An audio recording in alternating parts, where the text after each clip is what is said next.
sanctuaries. According to officials, roughly 2,000 undocumented immigrants are being targeted. In response to these raids, multiple organizations have launched the United Sanctuaries of America campaign as a call to action for faith-based communities and grassroots groups. Joining us to discuss the campaign and the ongoing ICE raids is CEO of Lutheran Immigration and Refugee Service, Krish Vignarajah. She previously served as policy director to Michelle Obama. Great to see you again, Krish. Thanks for having me. Talk about the raids have not sort of materialized fully yet, but what have you and your group been planning for? Yeah, so the campaign is really to provide protection to the folks who are most vulnerable and targeted by these raids.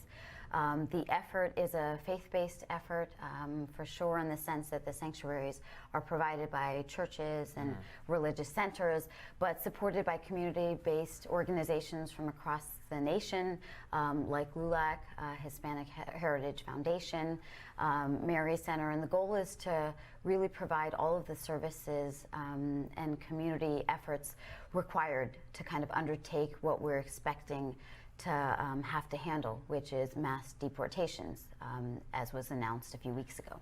As a person who's involved in the faith-based initiative here, has there been any effort to step up, the churches or sanctuaries in Mexico where migrants could stay before they legally present at a port of entry? Yeah, so we work with churches, not just in Mexico and the Northern Triangle.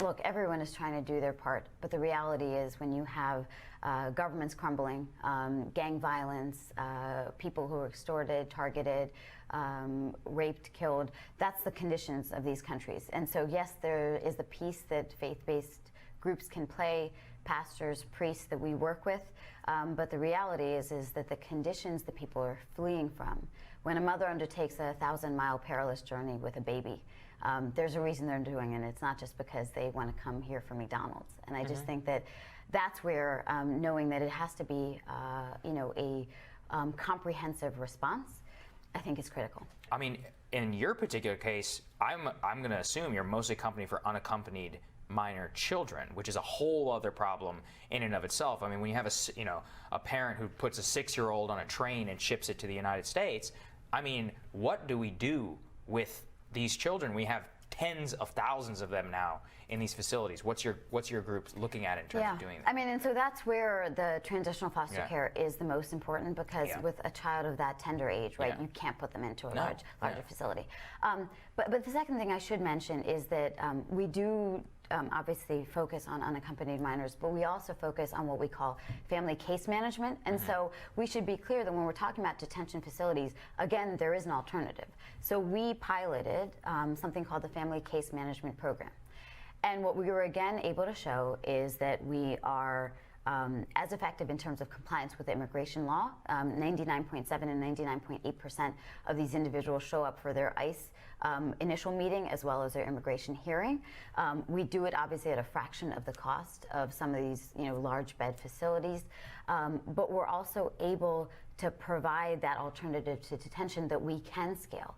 And so our answer is we shouldn't be claiming that on the soil of America we can't provide toothbrushes or potable water to people. What we should finance is the solutions that are actually better for the individuals, less costly for taxpayers, but also are compliant with U.S. federal law. Yeah, it's a no-brainer to me in order to turn them over to a faith-based organization. Obviously, in the last 24 hours, we're hearing news of changes so that there's supposed to be an interim final rule announced today, which would basically say that if you arrive to the U.S. and come through any third country, that you are no longer allowed to seek asylum in the U.S. The issue with that is kind of a fewfold. First, you can't have a regulation that only applies to the southern border, as this rule would have. Well, it would apply to Canada, too. Well, we have an agreement with Canada. But obviously, the conditions in Canada are very different than the conditions in Mexico, in Guatemala, in any of the countries in transit. And that's why, under U.S. code right now, there is actually a requirement where you need to show that basically it is a safe third country, and that there's actually a system that is functioning that could serve to provide asylum. there's been no showing that any of those conditions have even been reviewed, let alone met, when we're talking about the countries that we're discussing in the southern border. The second part of that is that there is a very clear firm resettlement rule, meaning that if you are able and have been to seek asylum in a third country, if you've been given any indication that there is such an opportunity, under U.S. law already, you are barred from seeking asylum in the U.S. And so our point is, look, there is a humanitarian crisis, but it is one that has been man-made because we have not been prepared for what has been the situation of the last several months.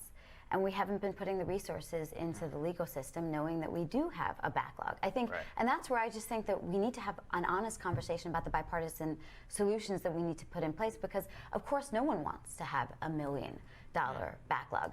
No one wants to have open borders, and no one really, I think, except for maybe a few folks who've been, saying some of this kind of vitriolic political rhetoric, wants closed borders. That's just not who this country is. And that's where I just think that we need to have an honest conversation about what are the problems and how do we institute solutions. Yeah, we talk about the courts and the backlog and how important that is here a lot. Krish, thank you so much. It's always great to have you. Appreciate Thank you for the work. Appreciate it.